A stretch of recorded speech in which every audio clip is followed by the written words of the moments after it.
Hey everyone, Chris here from the Auto Showcase Project, and I'm going to be starting a little mini-series called the Dodge Stealth Diaries, and this is my daily driver, a 1992 Dodge Stealth base model. I drive this everywhere. Of course, like I said, it's my daily driver. I drive it to the car shows. I even drove it all the way down to Englishtown to Raceway Park. And I'm going to be showing you the engine and a little snippet of exterior styling.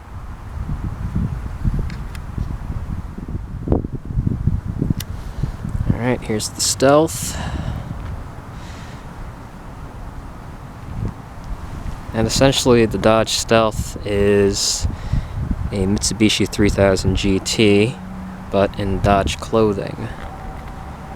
This right here is the base model. And you can always tell the base model signature taillights, which is this. And of course, the Stealth. Now I've done another Dodge Stealth, and that was an ES at the Cops and Rodder show. The difference between the ES and the base is just the engine model. Or actually the engine itself. The ES has a dual overhead cam, whereas this one has a single overhead cam. So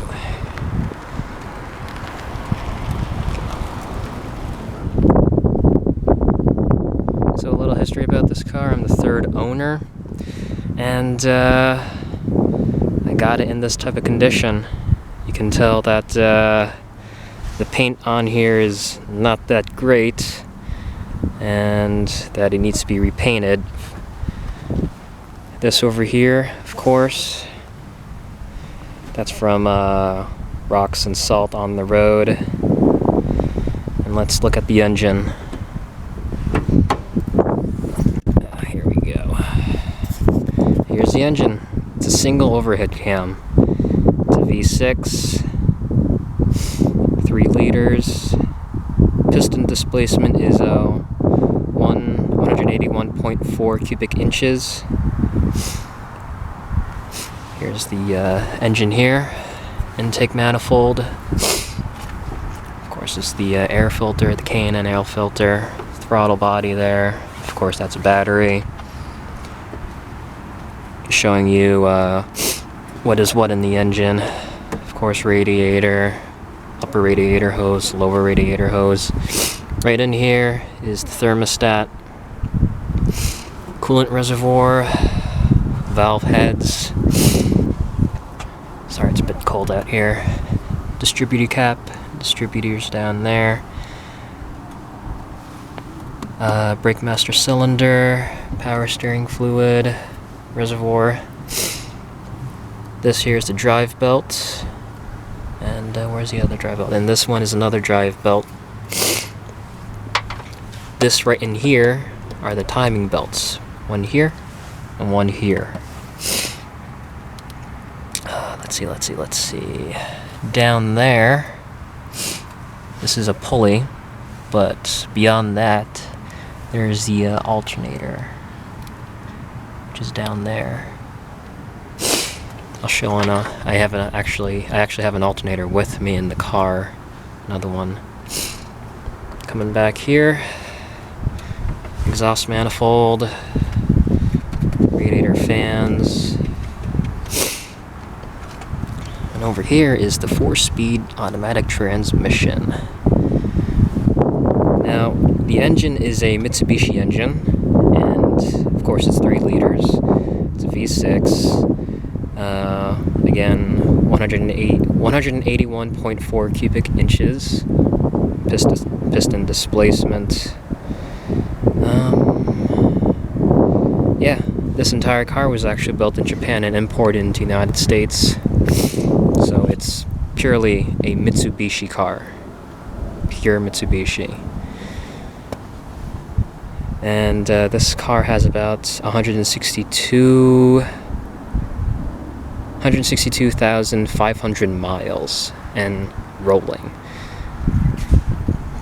Now the engine model of the V6 3-liter V6 single overhead cam is the 6G72. That's the model number.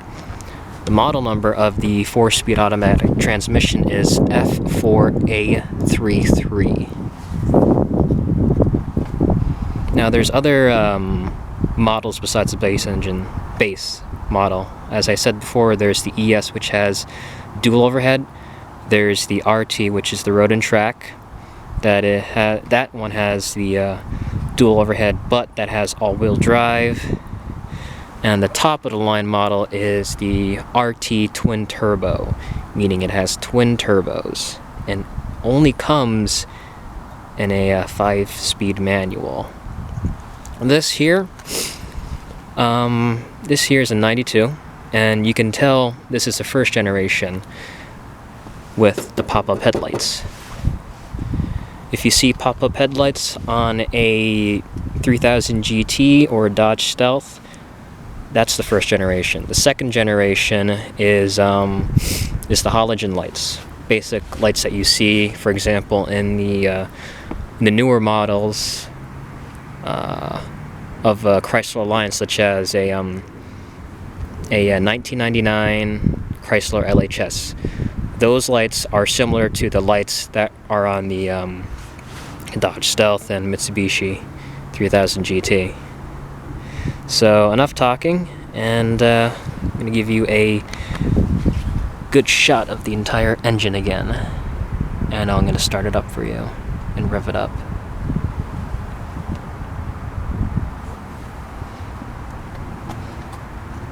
Now reliability, well, I have to speak to you again, but the reliability of this engine is pretty good.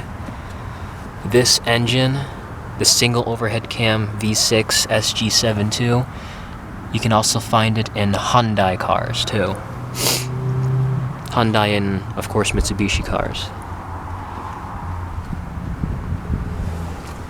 Back in the 80s and early 90s, Chrysler and Mitsubishi had a partnership.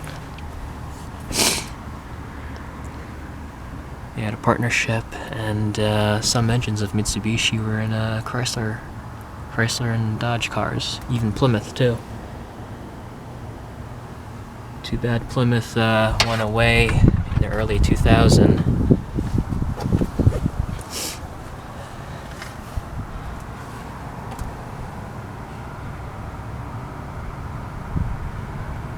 And what kind of problems does this engine have? Well, let me see. When I got this, it had an oil leak, and that oil leak was a bit of a pain. I had to, my dad and I, we had to change the seals in the crankshaft and the camshaft here, those two, and the crankshaft all the way down there, and it was leaking oil. Second was that there was a dent in the oil pan, which is all the way down here. Where's the dent? There was a dent right there. There was a dent, and I brought it to one of a Stealth mechanic, Stealth and 3000 GT mechanic, who's also part of the Stealth forums, 3SI forums. His name is, actually his screen name is Dark Server, but his name is Scott. And he helped me out, and he did a 120K, 120,000 tune-up on this car. Because when I first got this, I did not know if this car was recently tuned up. And that's the thing with these Stealths and 3000 GT. You have to be very meticulous in tuning these up at the correct time and mileage intervals. So I give a good shout out to him. He's a great guy, helped me out, and he also helped me out in figuring out another issue with the oil. Besides leaking oil, this was consuming oil, and my dad noticed that, and he says that the valve seals inside the engine, inside here, had to be replaced. and I brought it over to Scott, and he did the replacing of the valve seals, but there was more of a problem besides the valve seals, and he had to bring it to a machinist and regrind the insides of the engine. And yeah, he helped me out, and it took a bit longer considering when I gave it to him it was during a holiday, so it took a bit more time. But other than that, he did a great job, and I thank him for it. And if you live in New Jersey, have a Stealther 3000 GT, I really recommend going to Scott and doing tune-ups and other fixes of the Stealths and 3000 GT. This has a multi-port fuel injection.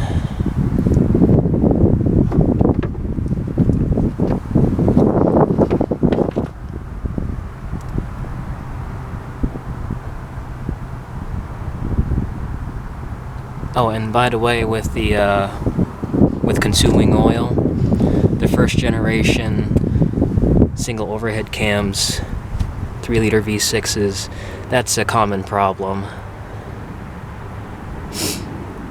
That's a very common problem, and it's an easy fix.